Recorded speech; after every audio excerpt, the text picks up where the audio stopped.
All right, now to Tarrant County, where testimony is underway in Aaron Dean's murder trial. The first witness was Atatiana Jefferson's nephew, who told the jury, "I saw my auntie crying after she got shot." The 11-year-old boy was only 8 the night Officer Dean responded to a welfare check at his aunt's home. The former Fort Worth police officer is accused of killing Jefferson and has pleaded not guilty. Senior crime and justice reporter Rebecca Lopez has more on that nephew's testimony on the first day of trial.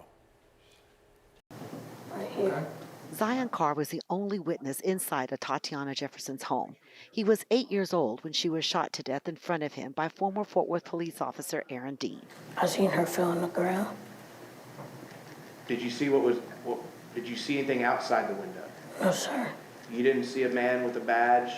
No, sir. Zion says he and his aunt were playing video games around 2:30 in the morning on October 12, 2019. How did you know your aunt Tay heard a noise? Because she told me, "Did you hear it?" And I said no. He says that's when his aunt got a gun out of her purse and walked to the window. She didn't point it up. She just kept it next to her, like on her side. He saw her fall to the ground. She started crying, and then after that, 2 police officers came and got me. Prosecutors told the jury Dean and his partner were called to Jefferson's home after a neighbor called a non-emergency number to report her door had been open for several hours. They don't announce.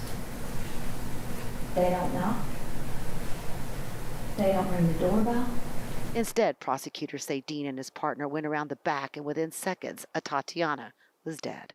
He did not see a gun in her hand.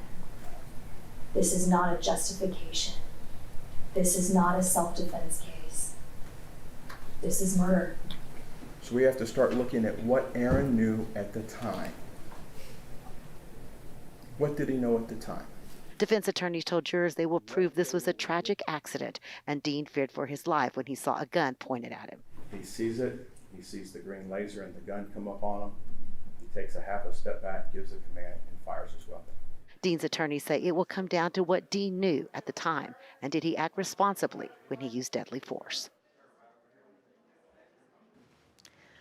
Now, when the jury was not in the courtroom, the judge called in attorney Lee Merritt. He represents the family in a federal lawsuit, and he admonished him for speaking publicly about this case because he is a potential witness, because he has spoken to Zion, and there is a gag order on witnesses. Also, the judge kicked out a person in the courtroom, a woman who he said was gesturing to Zion while he was on the witness stand. Now, testimony resumes tomorrow at 9 a.m. In Fort Worth, I'm Rebecca Lopez. Back to you. Thank you, Rebecca. Today was a half day for the Aaron Dean trial so that those who wanted to could say their goodbyes to attorney Jim Lane. Lane was the lead attorney for Dean and had many colleagues and friends at the Tarrant County Courthouse.